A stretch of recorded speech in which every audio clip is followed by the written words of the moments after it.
Welcome back to Survival and Wild. Today we're following one of the most dangerous and extreme survival challenges that Ed Stafford has ever faced. Despite all the hardships, our bald hero is definitely not giving up that easily. So don't forget to like and subscribe to cheer him on during this brutal journey. Then, let's get started. This time, the location is a valley in Taiwan. Ed's opponent is Sun Lingya, a true explorer. Because they share the same passion for adventure, the two got along instantly. After a friendly greeting, the journey begins. Starting from a river, they traverse treacherous boulder fields and dense jungle, heading toward their final destination, a suspension bridge 70 kilometers away. And as soon as both of them jump into the lake, the real challenge officially begins. From this point, they split into two directions. Sun continued swimming in the water, while Ed chose to climb up above. Suddenly, heavy rain poured down, making Ed's path even more challenging. Strangely enough, on Sun's side, there was no rain at all. Maybe it's because her name is just too hot to handle. To cool things down, she decided to jump back into the water and keep swimming. After facing many challenges, Ed finally made it to the other side of the river, but now he had to move against the current, as this path would lead him straight to the final destination. After climbing over several massive rocks, he encountered a waterfall. He quickly changed direction and headed into a bamboo forest nearby. Using the bamboo, Ed crafted a ladder and successfully climbed to the top of the waterfall. In another development, while Sun was gathering bark to make ropes, she caught a small crab. Without thinking too much, she popped it into her mouth and chewed it for a quick energy boost. She continued pushing forward, but before she got very far, heavy rain suddenly poured down, forcing her to take shelter in a nearby cave for the night. She laid out large leaves as a basic mattress. Simple, but enough for the situation. Next, she focused on building a campfire. Using a vine twisted beneath a piece of wood, she started rubbing it hard to create friction. Unfortunately, the vine snapped midway. But she didn't give up. She tried again with a new one, and finally, a spark was born. Unlike Sun, Ed wasn't so lucky. He had to go into the forest by himself to gather bamboo and leaves to build a shelter.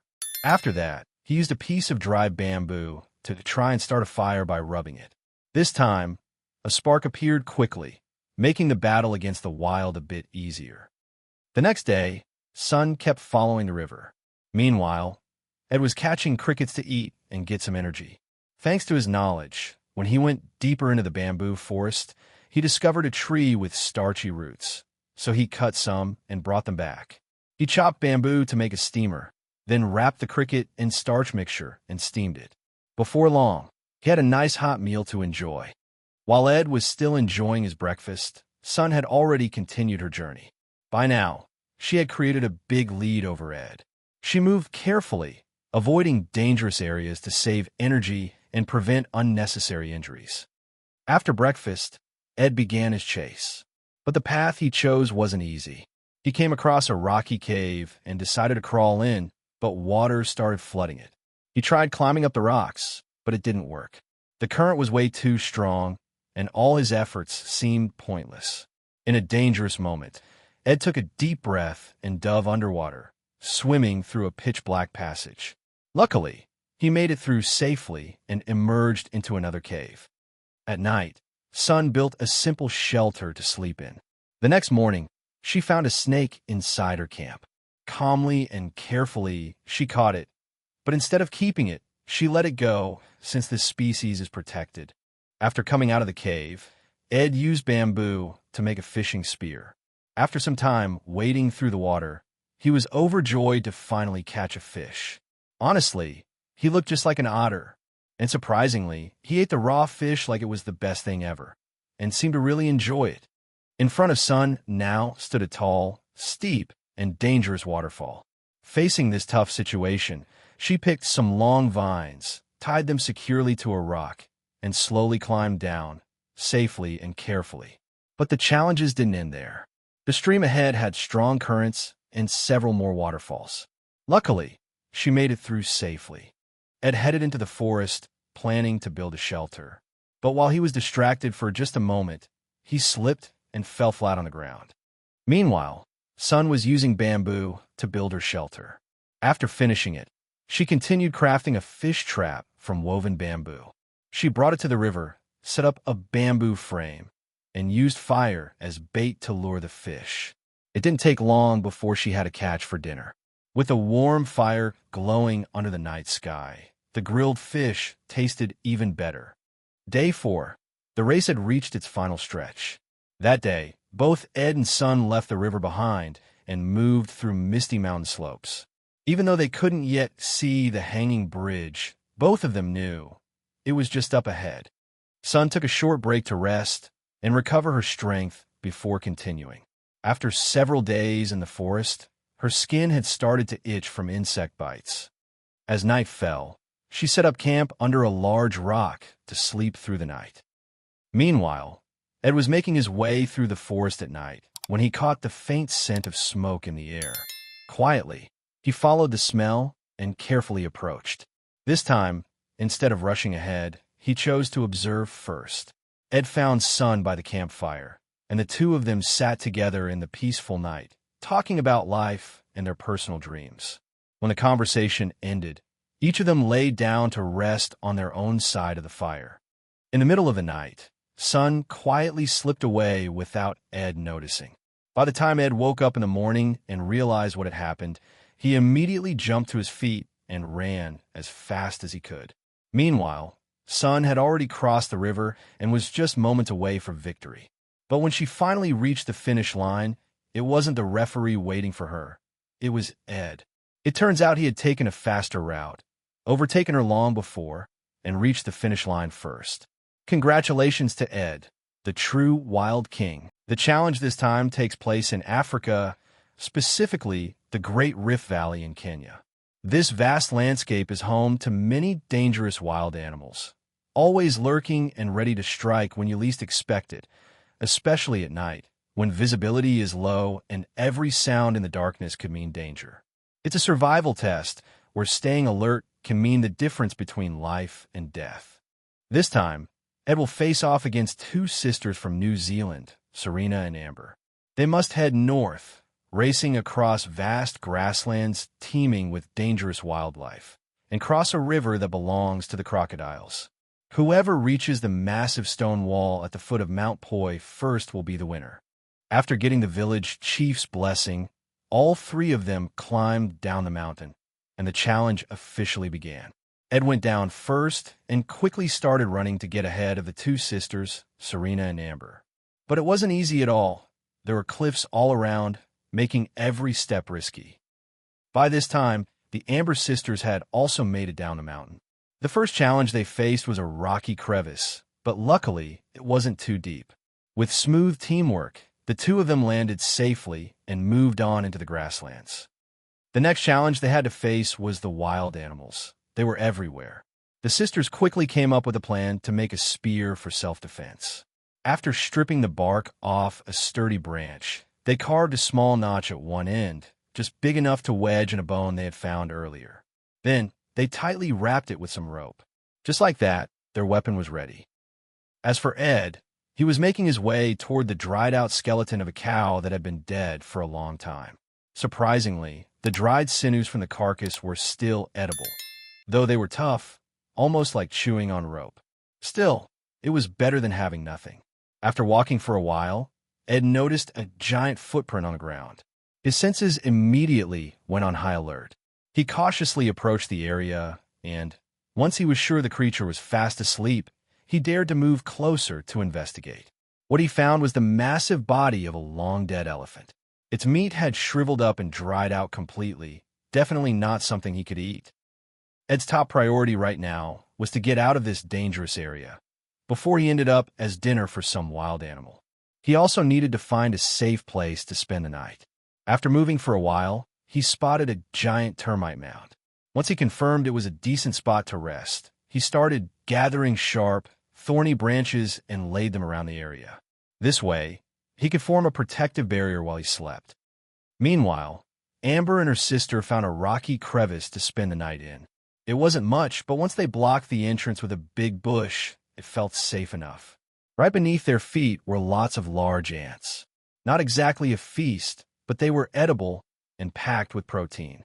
That night, the two sisters even played games and laughed together, keeping their spirits high despite the wild surroundings. At this moment, Ed felt quite lonely and hungry. But thankfully, despite the hunger and silence of the night, he still managed to get some good sleep. Or maybe not. Before long, the sun was up. Ed followed a wild pig and found a small waterhole. Many animals had clearly come here to drink. He knew the water was full of bacteria, but in a place where water is so rare, having some at all already felt like a stroke of luck. The morning weather was cool and pleasant, the perfect time for all three to speed up, but they had to stay alert. They had entered lion territory, where these predators are masters of hiding and launching sudden attacks. If they were surrounded by a strong pride of lions, even the rescue team wouldn't be able to help in time. The first one to come face to face with a lion was Ed. The lioness was lying in the grass, sunbathing, no more than 10 meters away from him. Two top predators were now staring at each other. Neither dared to move, especially Ed. He was frozen, feeling a kind of panic he had never experienced before, not even in his more than 10 years of survival adventures. Amber and her sister also came across signs of a recent hunt. From the tracks, it was clear that the prey had been dragged into a nearby bush. They cautiously crept toward it, step by step. Right in front of them was the carcass of an antelope. Its organs had been ripped out, but most of the meat was still fresh. Without wasting time, they quickly cut off a large chunk before the predator could return. Thanks to that, the two sisters finally had their first proper meal in the wild. Every move Ed made was being watched from above by an eagle perched high up. Knowing he had to get out of this dangerous area as soon as possible, Ed decided to keep moving, hoping to avoid another encounter with wild predators. To prepare for the worst, he started searching for materials to make a spear. Not long after setting off, he stumbled upon the remains of an antelope. The meat was long gone, but its two long horns were still intact, perfect for crafting a weapon. He cut a sturdy branch, then carefully fixed the horns to each end of it. Just like that, Ed had made himself a makeshift double-bladed spear. To deal with the hot African sun, he made a hat big enough to cover his neck. Now he's all set to keep going. After walking for half a day, Ed finally reached the riverbank. This was crocodile and hippo territory, and also the only place along the race route that had water. So, of course, tons of elephants were hanging around here too. After thinking it over for a bit, Ed decided to set up camp here. But finding a safe spot to pitch a tent wasn't easy. He was surrounded by a herd of elephants. African elephants can grow over 3 meters tall and weigh more than 6 tons. That's a whole lot of muscle. And believe it or not, they can run up to 40 kilometers per hour. So yeah, you really don't want to mess with them. Meanwhile, the two sisters, Amber and her sister, still hadn't made it to the riverbank. They were quite far behind Ed, but since it was getting late in the afternoon, they decided to spend the night where they were. To get a good night's sleep out there, the best thing to do was build a fire, so that's exactly what they did. That night turned out to be an experience they'd never forget. The sounds of wildlife filled the air, rustling, howling, and even the low growl of a lion nearby. They were so scared, they ended up climbing a tree just to stay safe. Ed was jogging along the riverbank, looking for a narrow spot where he could safely cross to the other side. By now, he was starting to feel pretty hungry. It was probably time to look for something to eat. The two sisters, Amber and her sister, had just gone through a terrifying night. When they woke up, they noticed a bunch of animal tracks all around their camp. To feel a bit safer, they decided to make some weapons for themselves. One of them crafted a spear using an animal bone, while the other made a bow and some arrows. By the end of it, they'd completed their first survival goal and were feeling a little more ready for whatever came next. A little while later, they came across a small watering hole. There were tons of chicken footprints all around it. Even though the smell was awful and really hard to handle, they couldn't afford to give up such a rare source of water.